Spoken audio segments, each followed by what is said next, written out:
સ્વામિનારાયણ સાક્ષાત અક્ષર પુરુષોત્તમ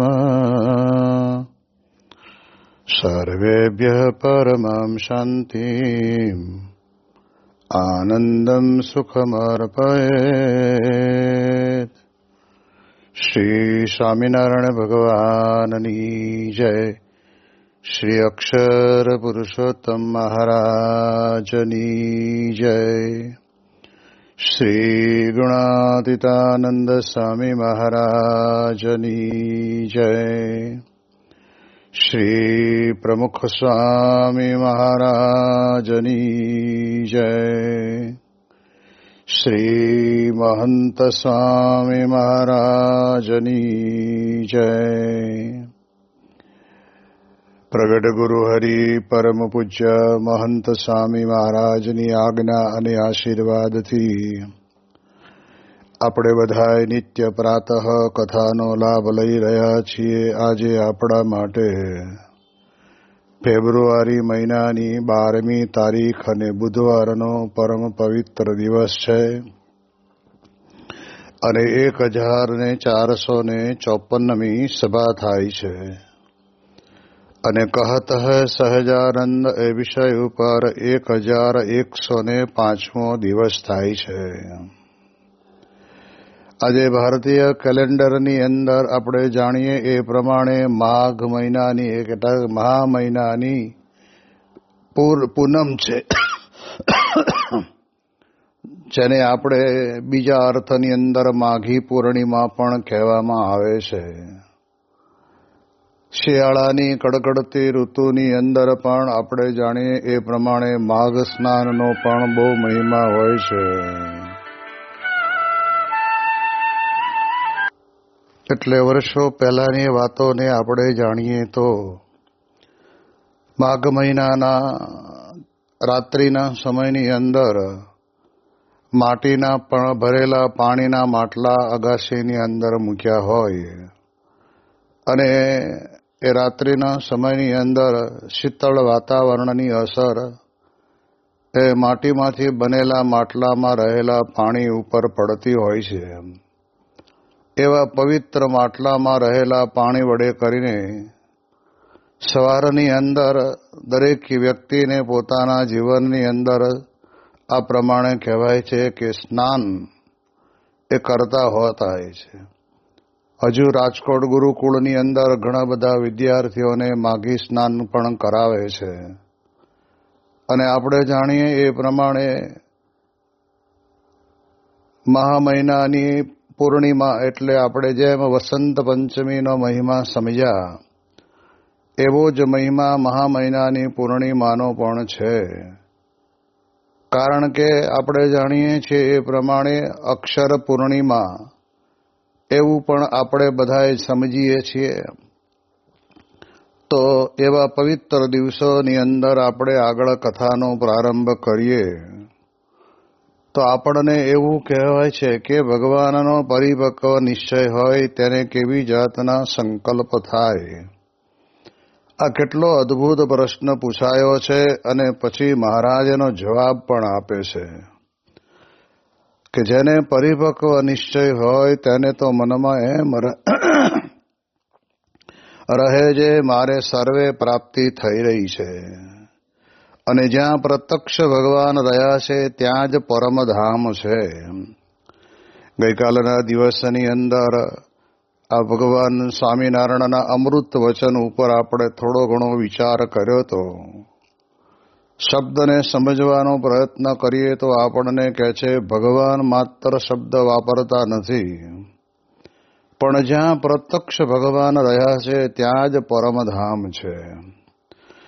ભગવાનની આવી પ્રાપ્તિ થઈ હોય એનો આનંદ કાંઈક જુદો હોય છે. અને આપણે જાણીએ છીએ કે નિશ્ચયની અંદર પણ પોતાના ઈષ્ટદેવ પ્રત્યેની શ્રદ્ધા એ વિશેષ કરીને દ્રઢ હોવી જોઈએ. અંતરની અંદર પૂર્ણ વિશ્વાસ હોવો જોઈએ તો જ આ કામ બને. જેમ આપણે જાણીએ છીએ કે બે તપસ્વી તપ કરતા હતા, એક વડના ઝાડ નીચે અને એક આંબલીના ઝાડ નીચે. તપ કરતા હતા ત્યારે તપસ્વીની બાજુમાંથી નારદ મુનિ નીકળ્યા. એટલે ધીરે રહીને બંને તપસ્વીઓએ પોતપોતાની પ્રશ્નની રજૂઆત કરી અને કહ્યું કે અમને ભગવાન દર્શન ક્યારે આપશે? તમે જ્યારે ભગવાનના ધામમાં જાઓ ત્યારે પૂછતા આવજો અને અમને કહેજો. અને આપણે જાણીએ એ પ્રમાણે તે વખતના સમયની અંદર નારદ મુનિ ફરતા ફરતા ભગવાનના ધામમાં ગયા અને કહ્યું કે બંને તપસ્વીને એટલું કહેજો કે અમે દર્શન આપશું જરૂર, પણ વડના પાન નીચે જે તપ કરે છે એને જેટલા વડના પાન છે એટલા વર્ષો વીતી જાય પછી દર્શન આપશું. અને આંબલીના ઝાડ નીચે જે તપ કરે છે એને જેટલા પાન છે એને એટલા વર્ષો વીતી જાય પછી દર્શન આપશું. બંને જણા તપ જ કરતા હતા. માત્ર ને માત્ર તપ કરવાનું સ્થાન થોડું થોડું અલગ હતું. એક વિચાર માગી લે છે. નારદજી પાછા પુનઃ ફરતા ફરતા જ્યારે આવ્યા ત્યારે વડના પાન નીચે વડના ઝાડ નીચે તપ કરતા હતા એ તપસ્વીએ પૂછ્યું કે નારદ મુનિ, અમારો પ્રશ્નનો જવાબ શું છે? અને ત્યારે તે વખતે નારદ મુનિ કહ્યું કે ભગવાને એમ કહ્યું છે કે આ વડના જેટલા પાંદડા છે એટલા વર્ષો સુધી તમે તપ કરશો તો કહે છે કે તમને આ પ્રમાણે ભગવાન પોતે દર્શન આપશે. એટલે એ દ્રષ્ટિએ કરીને ત્યાં આગળ વડના પાન નીચે જે તપસ્યા તપ કરતો હતો એને એમ થયું કે ઓહો, આ કેટલા બધા વડ ઉપર પાન છે ને કેટલા વર્ષો વીતી જાય તો ભગવાન ક્યારે દર્શન આપે? એટલે એના મનની અંદર ભગવાનના દર્શનની ઈચ્છા તો હશે પણ પરિપૂર્ણ ઈચ્છા હોય ને એવું દેખાયું નહીં. અને ત્યારે તે વખતના સમયની અંદર એણે માંડી વાળ્યું કે ભાઈ ચાલો આપણે આ પ્રમાણે તપ કરવું નથી. અને બીજો જે આંબલીના વૃક્ષ નીચે જે તપ કરે છે એને જઈને પૂછ્યું કે મુનિરાજ, મારા પ્રશ્નનો જવાબ. ત્યારે તે વખતે એને પણ એ જ જવાબ હતો. એને કયો કે આંબલીના ઝાડ ઉપર જેટલા પાંદડા છે ને એટલા વર્ષો વીતી જાય પછી તમને ભગવાન દર્શન દેશે. અરે જ્યાં આમ કહ્યું ને ત્યારે એને એમ થયું કે ઓહો, આટલા પાંદડા વીતી ગયા પછી પણ મને ભગવાનના દર્શન તો થવાના જ છે ને. અને અતિ આનંદની અંદર આવી જઈને નાચવા લાગે છે. અને ત્યાં તો ભગવાન પોતે સ્વયં આવીને ઊભા રહ્યા અને આંબલીના ઝાડની નીચે જે તપ કરતા હતા એને ભગવાને દર્શન આપ્યા. નારદ મુનિએ કહ્યું કે પ્રભુ આવું કેવું? તમે આમ બોલ્યા હતા અને પાછા અહીં આગળ આને ત્યાં આવી ગયા. અને ત્યારે તે વખતના સમયની અંદર ભગવાને એમ કહ્યું કે નારદજી, આના અંતરની અંદર ભગવાનના દર્શન કરવાની કેટલી તાલાવેલી છે અને કેટલો બધો અંતરની અંદર ખપ છે. અને એને વિશ્વાસ છે કે એટલે ભલે આટલા પાંદડા વર્ષો સુધી આપણે તપ કરવું પડે તો કરશું પણ ભગવાનના દર્શન તો થવાના છે ને. એટલે અહીંયા આપણને સમજાવે છે કે જેને અંતરની અંદર ભગવાનનો પરિપક્વ નિશ્ચય થયો હોય ને એને જ આ પ્રમાણે કહેવાય છે કે આનંદ અને ઉમંગ એના અંતરની અંદર રહે. અને એને એવું પણ વિચાર આવ્યો હશે કે ઓહો, મને ભગવાનની પ્રાપ્તિ થશે ને. હમણાં આ બધા આટલા વર્ષો તો વીતી જતા ખબર પણ નહીં પડે. કારણ કે માણસ માત્ર પોતાના જીવનની અંદર વર્ષો સુધી જીવી જાય છે, યુગો સુધી, અને જન્મ જન્માંતરના દેહ ધારણ કરીને પોતાના જીવનની અંદર એ પ્રમાણે રહેતો હોય છે. તો એના કારણે કરીને આ તો કાંઈ ન કહેવાય. એવો જ્યારે એને પરિપક્વ ભગવાનનો નિશ્ચય થયો તો ભગવાન દર્શન આપે છે. આ પ્રસંગને અહીંયા આગળ કહેવાનું એટલા માટે મન થાય છે કે આપણે પણ ભગવાનનો પરિપક્વ નિશ્ચય રાખ્યો હોય તો આના જન્મની અંદર આપણું છતી દેહે કલ્યાણ છે ને છે.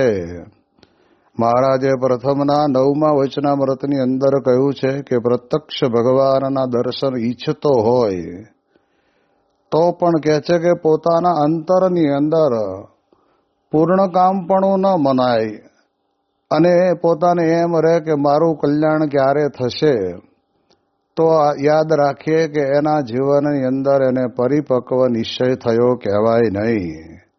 પણ પરિપક્વ નિશ્ચય થયો હોય, અંતરની અંદર દ્રઢ એવી શ્રદ્ધા અને વિશ્વાસ નક્કી કરી લીધા હોય કે હું કેટલો ભાગ્યશાળી છું, મને આ પ્રમાણે કહેવાય છે કે ભગવાન મળ્યા છે અને ભગવાન મારું કલ્યાણ કરવાના છે.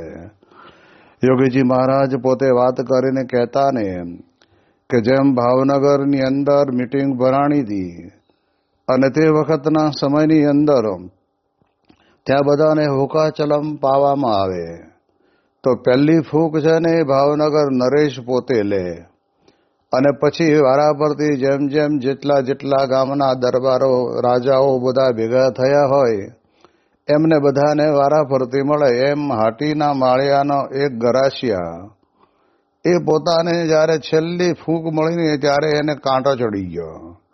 હવે બીજા બધાએ તો ડાયરેક્ટ પહેલી વખત બાપુએ પીધી હોય અને પછી તરત એને પીવામાં આવે તો એને કાંટો ન ચડ્યો, એને કંઈ એવો અંતરની અંદર કેફ ન વર્તો કે ઓહો હું કેટલો ભાગ્યશાળી કે ભાવનગર નરેશની આ 2 ફૂંક મને લેવા મળી, એવો વિચાર જ ન આવ્યો.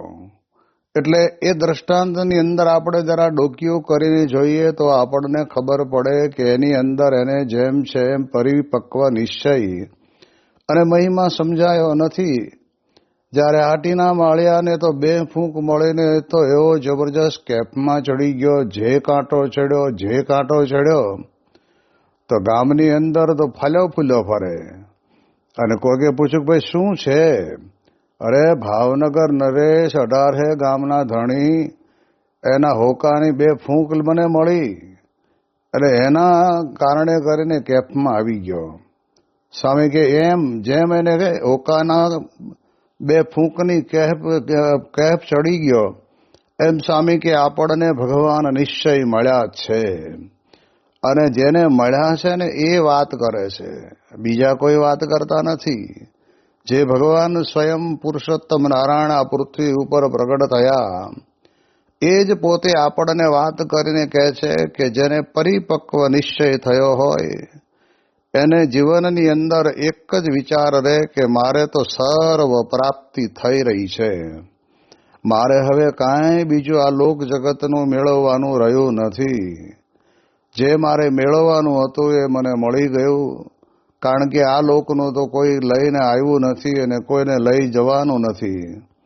જે કંઈ ભેગું કર્યું હશે બધું જ અહીંયા પડ્યું રહેશે. પાછળથી છોકરાઓ કેવા એ સંસ્કારી હશે કે નહીં હોય એની ક્યાં કોઈને ખબર છે, અને એ પૈસા કેવી રીતે વાપરશે અને વપરાતા રહેશે એની ક્યાં કંઈ ખબર છે.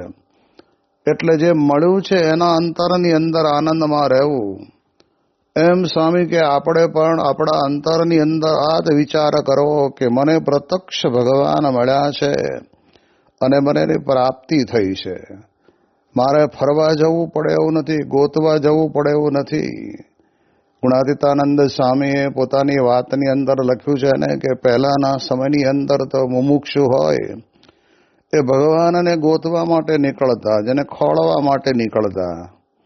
અત્યારે કેવું થયું છે કે ભગવાનને સંત છે એ પોતે આપણને બધાને મુમુક્ષુને ગોતવા માટે નીકળે છે.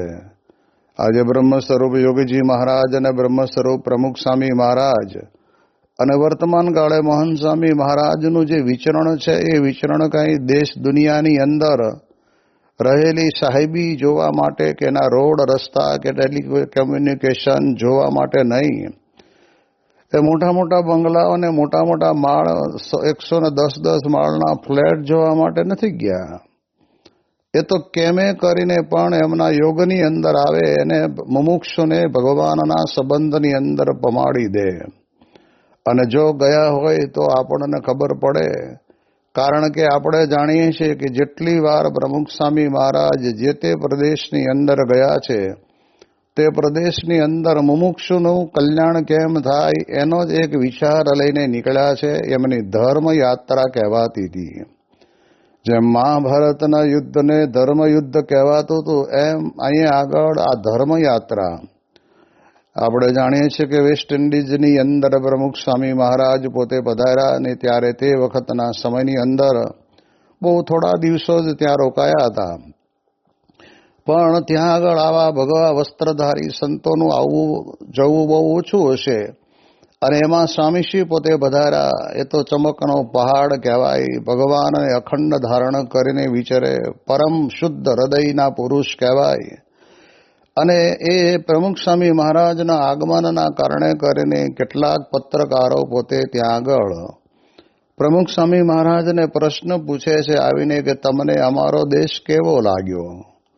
દરેક વ્યક્તિ પોતપોતાના દેશને, પોતાના ઘરને, પોતાના મકાનને, પોતાના પરિવારને કેવો લાગ્યો એમ તો જાણવા માટે ઈચ્છા રાખે અને પૂછે. એક સ્વાભાવિક છે.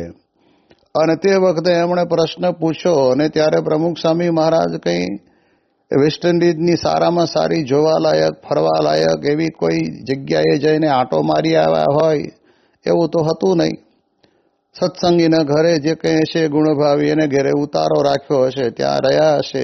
સવારની પૂજા, પછી કથા વાર્તા, પછી બપોરની કથા, આ પ્રમાણે બધું ચાલતું હોય. રાતનો સત્સંગ, કીર્તન, ભક્તિ એટલું જ હોય. પણ એક જગ્યાએથી બીજી જગ્યાએ જવાનું થાય એટલે સહેજે સહેજે નજરની અંદર આવે અને ત્યાંના હરિભક્તોએ પણ ત્યારે ગુણભાવી જે રહેતા હોય એમણે પણ પોતે વાત કરીને એવું જ કીધું કે સ્વામી અમારે અહીંયા આગળ હિન્દુ ધર્મની બહુ જ આસ્થાની અંદર બધા ઊંડા ઉતરેલા છે. એટલે જે તે સંપ્રદાય હોય તે સંપ્રદાયના ઘણા બધા મંદિરો અમુક અમુક ગલીએ ગલીએ તમને જોવા મળશે. જેમ તમે સુરેન્દ્રનગરની અંદર જાઓ તો તમને એક એક શેરીએ શેરીએ તમને હનુમાનજીનું મંદિર જોવા મળશે. એટલે એક જ આ પ્રકારની આધ્યાત્મિકતા અને આ પ્રકારની આસ્તિકતા કહેવાય. એટલે એવા પ્રકારના સમયની અંદર સ્વામીશ્રી પોતે રાજી થયા અને પ્રેસ રિપોર્ટરે પૂછ્યું કે તમને કેવો દેશ અમારો લાગ્યો. ત્યારે સ્વામીશ્રીએ કહ્યું કે બહુ સારો લાગ્યો. હવે શું કહી, ત્યાંની રોડ રસ્તાની વ્યવસ્થા, પાણી ગટરની વ્યવસ્થા, ટેલિકોમ્યુનિકેશનની વ્યવસ્થા, જેને કે આરોગ્યની વ્યવસ્થા, એ બધાની જોઈને કંઈ સારો લાગ્યો એવું નહીં. પણ સ્વામીશ્રીને મનની અંદર જુદું હતું. એટલે તરત જ એમણે પૂછ્યું કે કેવી રીતે તમને સારો લાગ્યો, અહીંયા તમે શું વિશેષ જોયું.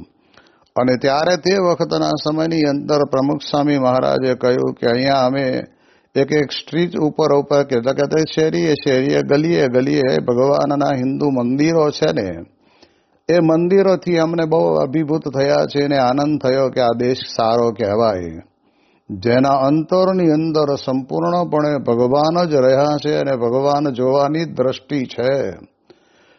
એવા સત્પુરુષ જ્યારે આપણને મળે ને ત્યારે આપણે સમજી લેવાનું કે આપણે હવે કાંઈ કરવાનું બાકી નથી, કાંઈ પ્રાપ્ત મેળવવાનું પણ બાકી નથી.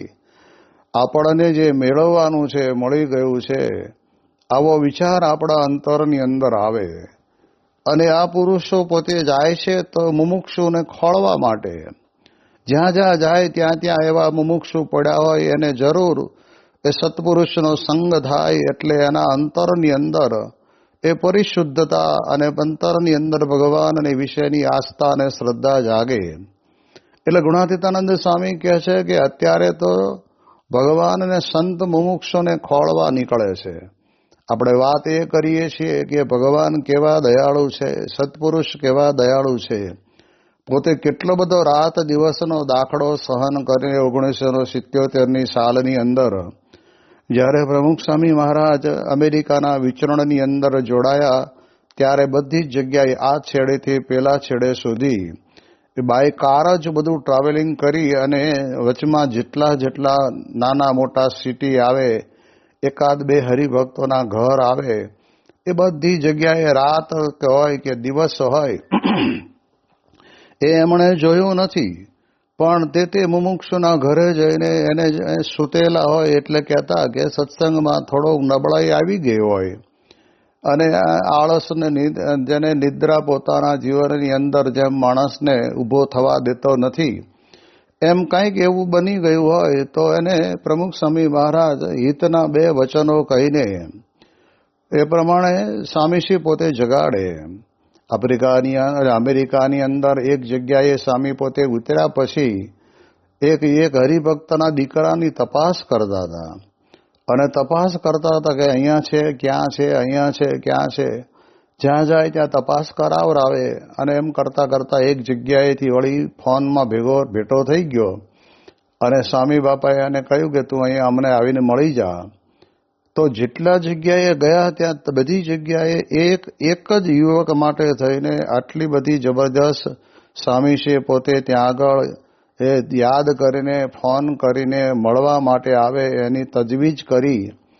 અને જ્યારે આવે છે ને ત્યારે સ્વામી પોતે એવું બોલ્યા કે અમેરિકામાં પગ મૂક્યો ને ત્યારથી તારું સંશોધન ચાલે છે કે તું ક્યાં છો, તું આવા એક હરિભક્તનો દીકરો છો, તો અમારે તારું ધ્યાન રાખવું પડે ને. શું તને સત્સંગનું કેમ છે, પછી આચાર વિચાર આપણા કેમ રહ્યા છે, એ બધું સ્વામીશ્રીએ એમને પૂછ્યું.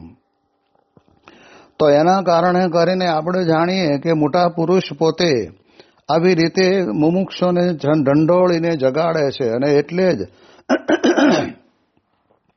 આપણા શાસ્ત્રોની અંદર લખ્યું છે ને કે ઉત્તિષ્ઠત વરાન નિબોધિત, કે તો હે માનવ તું જાગ અને તું આ પ્રમાણે કહેવાય છે કે ભગવાનની પ્રાપ્તિ કરી લે.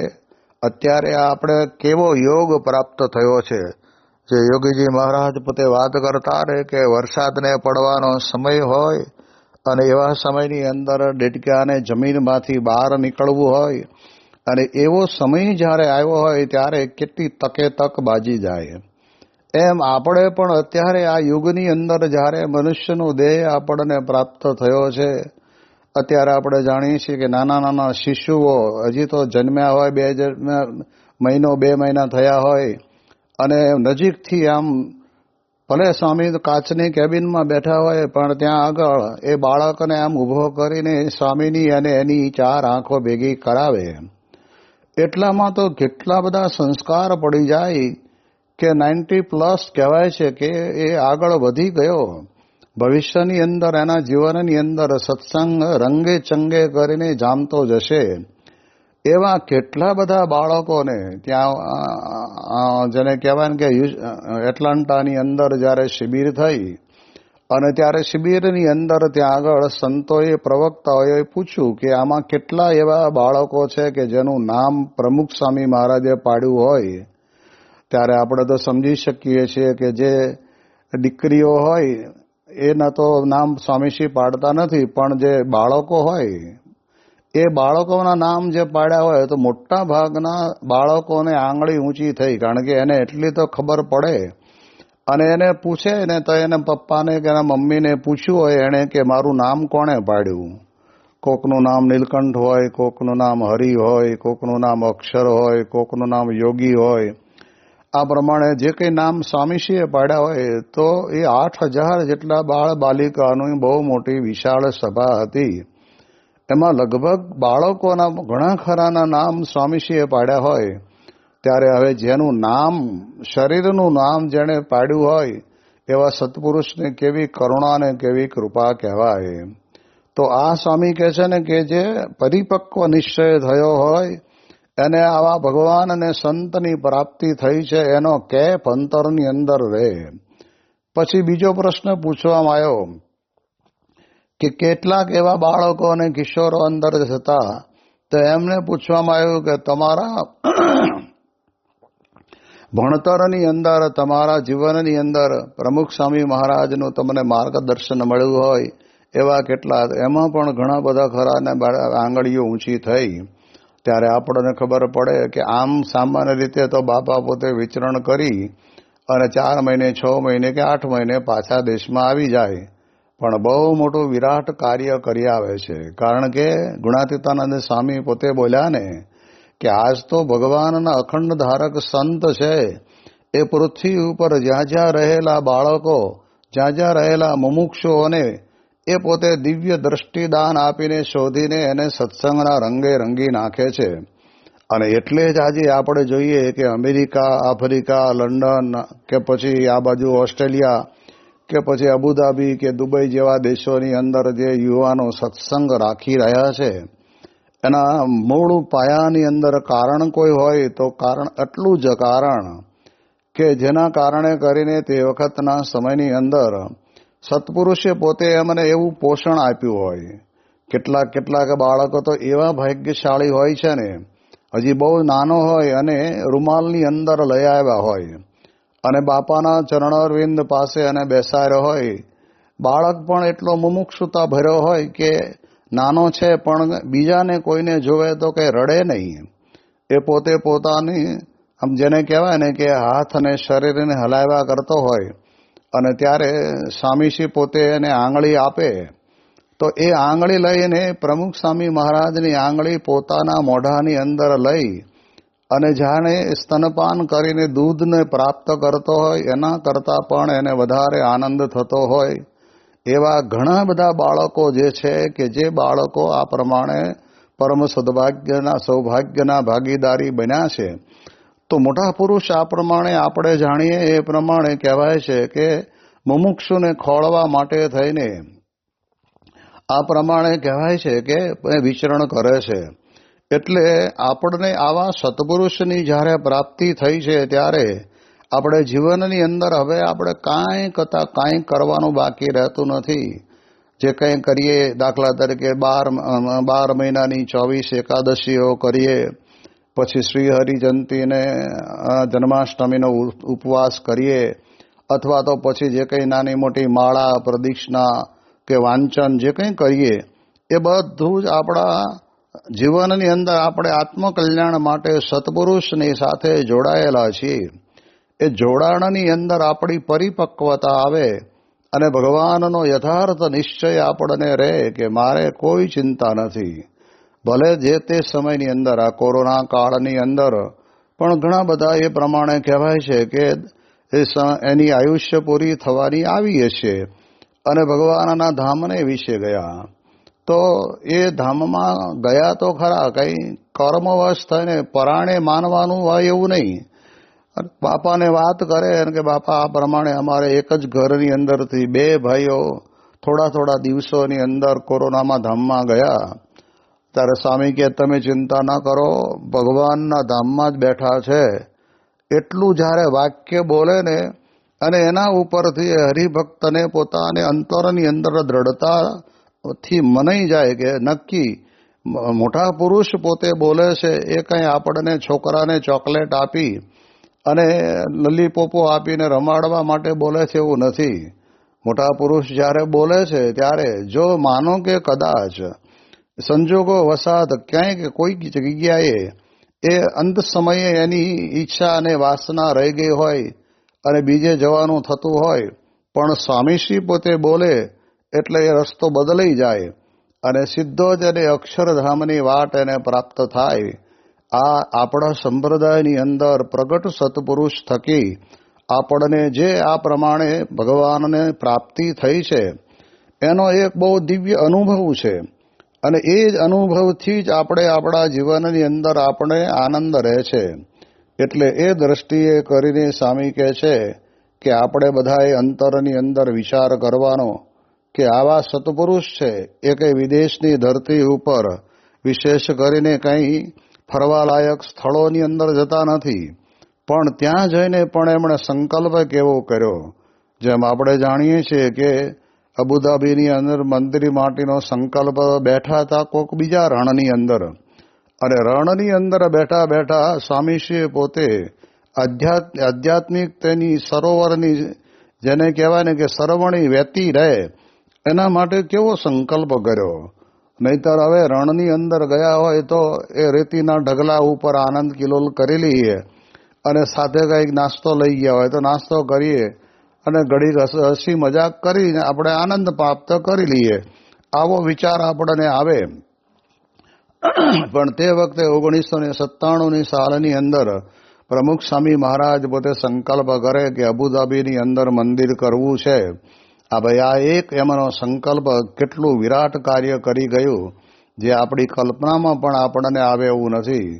તો આવા ભગવાનના અખંડ ધારક સત્પુરુષની આપણને પ્રાપ્તિ થઈ છે અને એ પ્રાપ્તિના કારણે કરીને આપણે સામે કહે છે કે અહીંયા જ મારા સામે કહે છે ને મહારાજ કે અહીંયા જ મારું પરમ ધામ છે. ભગવાન પ્રત્યક્ષ મળ્યા એટલે મારે ધામને પામીને પાછું પડવાનું નથી. છતી દેહે થાય પૂર્ણ કામ, સાચે સાચું કહેશું હરિ રાખે એમ રહેશું. એટલે મરીને કે મુક્તિ પામવી છે એવું નથી. છતી દેહે જ આવા ભગવાનના સંતની પ્રાપ્તિ થઈ છે એટલે મારું કલ્યાણ થઈ રહ્યું છે. એની વિશેષ વાતો આપણે આવતીકાલે કરીશું. શ્રી સ્વામિનારાયણ ભગવાનની જય.